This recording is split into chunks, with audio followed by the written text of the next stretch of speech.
Good morning. आज हम जिस टॉपिक पे बात करेंगे वो है communication of proposal and communication of acceptance. प्रस्ताव और स्वीकृति का संवहन किस तरह से पूरा होता है। जब हम प्रस्ताव करते हैं या स्वीकृति भेजते हैं तो प्रस्ताव या स्वीकृति उस व्यक्ति तक पहुंचनी चाहिए जिस व्यक्ति तक पहुंचाने के लिए उसे प्रस्ताव और स्वीकृति की गई है। तो कम्युनिकेशन ऑफ प्रपोजल और कम्युनिकेशन ऑफ एक्सेप्टेंस बहुत ही ज़रूरी बात है अनुबंध की प्रक्रिया का। तो आज इसके बारे में हम बात करेंगे। पहले बात करेंगे कम्युनिकेशन ऑफ प्रपोजल या प्रस्ताव का संवहन। प्रस्ताव का संवहन कब पूरा हुआ माना जाता है? प्रस्ताव का संवहन तब पूरा हुआ माना जाता है जब प्रस्ताव उस व्यक्ति की जानकारी में आ जाता है जिसे वो प्रस्ताव किया गया है। जब तक प्रस्ताव की जानकारी दूसरे पक्षकार को नहीं होगी, प्रस्ताव का संवहन पूरा हुआ नहीं माना जाता है। यदि कोई व्यक्ति प्रस्ताव की जानकारी के बिना ऐसा कोई काम करता है जो प्रस्ताव के अनुकूल है तो भी प्रस्ताव का संवहन हुआ नहीं माना जाएगा। इसलिए प्रस्ताव के मैसेज का संभावित स्वीकर्ता के पास की जानकारी में आना बहुत ही आवश्यक है। ये तो हो गया प्रस्ताव का संवहन। अब हम ये देखेंगे स्वीकृति का संवहन क्या है, कम्युनिकेशन ऑफ एक्सेप्टेंस। देखिए, स्वीकृति का संवहन दो तरह से पूरा होता है। एक होता है प्रस्तावक के विरुद्ध स्वीकृति का संवहन और दूसरा है स्वीकर्ता के विरुद्ध स्वीकृति का संवहन। सबसे पहले हम देखेंगे प्रस्तावक के विरुद्ध स्वीकृति का संवहन। प्रस्तावक के विरुद्ध स्वीकृति का संवहन तब पूरा हुआ माना जाता है जब कि स्वीकर्ता ने स्वीकृति भेज दी हो तथा इस स्वीकृति को वापस लेना उसकी शक्ति से बाहर हो गया हो। अगर ऐसी सिचुएशन है तो इसे हम प्रस्तावक के विरुद्ध स्वीकृति का संवहन कहेंगे। अब दूसरी बात, स्वीकर्ता के विरुद्ध स्वीकृति का संवहन।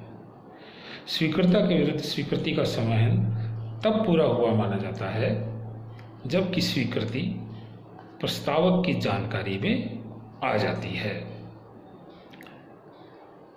तो दो तरीके से स्वीकृति का संवहन पूरा होता है। अब हम जो बात इसमें लेंगे, जो टॉपिक जो लेंगे वो है कि स्वीकृति के संवहन के नियम क्या है। What are the general rules regarding communication of acceptance. स्वीकृति के संवहन के सामान्य नियम कई तरह के हैं, तो आज हम शुरुआत करते हैं। सबसे पहला है कि अगर स्वीकृति डाक द्वारा भेजी जाती है, अगर स्वीकृति डाक द्वारा भेजी जाती है तो ऐसी दिशा में नियम जो है वो इस तरह से लागू होंगे कि जब उस प्रस्ताव में स्वीकृति के संवहन का माध्यम का निर्धारण नहीं किया जाता है तो स्वीकृति उचित और प्रचलित ढंग से भेजी जानी चाहिए और डाक को उचित और प्रचलित माध्यम माना गया है। जब स्वीकृति डाक द्वारा भेजी जाती है तो अनुबंध उसी समय पूर्ण हो जाता है जबकि स्वीकृति का पत्र स्वीकर्ता द्वारा डाक में डाल दिया जाता है और जैसे ही वो स्वीकृति के पत्र को डाक में डालेगा उसी समय स्वीकृति का संवहन पूरा हो जाता है। बिना इस बात का ध्यान रखें कि वो प्रस्तावक के पास वो लेटर पहुंचता है या नहीं पहुंचता है।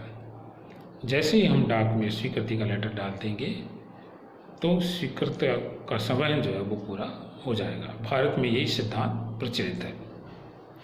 अब इसी कड़ी में नियमों में आता है, मान लीजिए स्वीकृति का पत्र अगर देरी से मिलता है, यदि स्वीकृति पत्र देरी से मिलता है तो भी प्रस्तावक उस स्वीकृति से बाध्य किया जा सकता है यदि स्वीकर्ता ने पत्र पर पता सही और उचित ढंग से लिखा है और उस स्वीकृति को भेजने में उसने कोई गलती नहीं की है।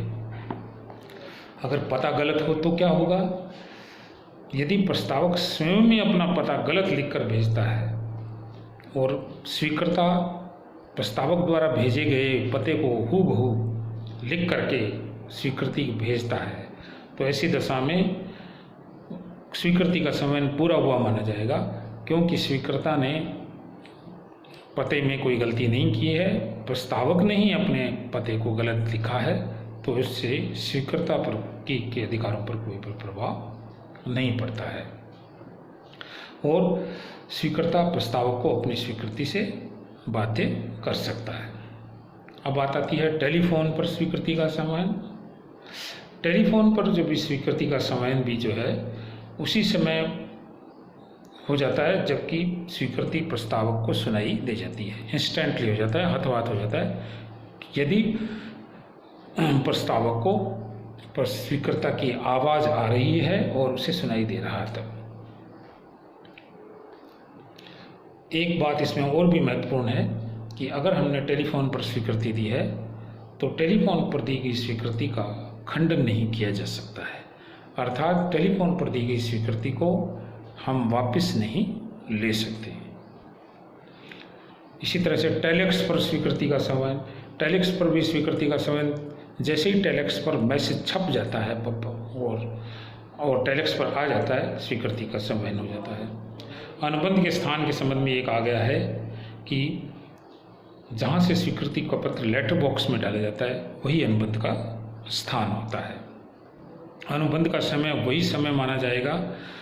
टेलीफोन और टेलेक्स की दशा में अनुबंध का समय वही होगा जबकि प्रस्तावक को स्वीकृति का संदेश प्राप्त होगा। जिस समय डाक में स्वीकृति का लेटर डाला जाता है वही समय अनुबंध का समय होगा। एजेंट की दशा में स्वीकृति का समय। यदि किसी व्यक्ति ने अपना प्रस्ताव एजेंट के माध्यम से भेजा है तो स्वीकर्ता अपनी स्वीकृति भी उसी एजेंट को दे सकता है।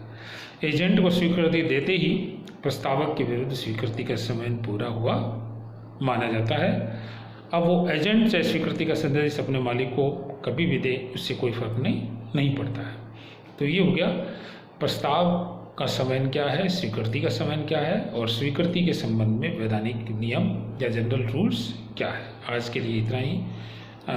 कल एक नए टॉपिक के साथ फिर मिलेंगे। जय हिंद।